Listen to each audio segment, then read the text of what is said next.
তো hello guys, তোমরা সবাই কেমন আছো? আশা করি সবাই ভালো আছো। আলহামদুলিল্লাহ আমি ভালো আছি। তো এখন চলে আসছে আসলে নামাজ পড়তে। নামাজ পড়ে বেরিয়ে দেখিয়ে দেয় মারপিট।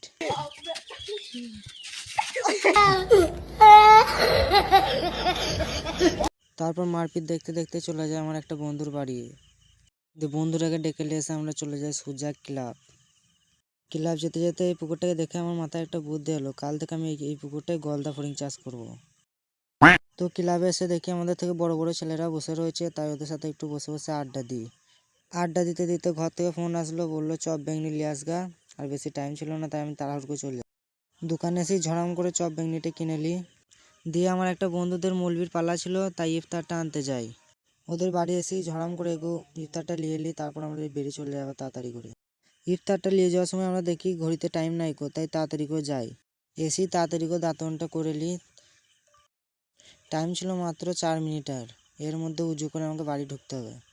তো ফাইনালি গাইস আমি উজু করে নিয়েছি। ভিডিওটা এই পর্যন্তই, আবার দেখা হবে পরে ভিডিওতে। আসসালামু আলাইকুম।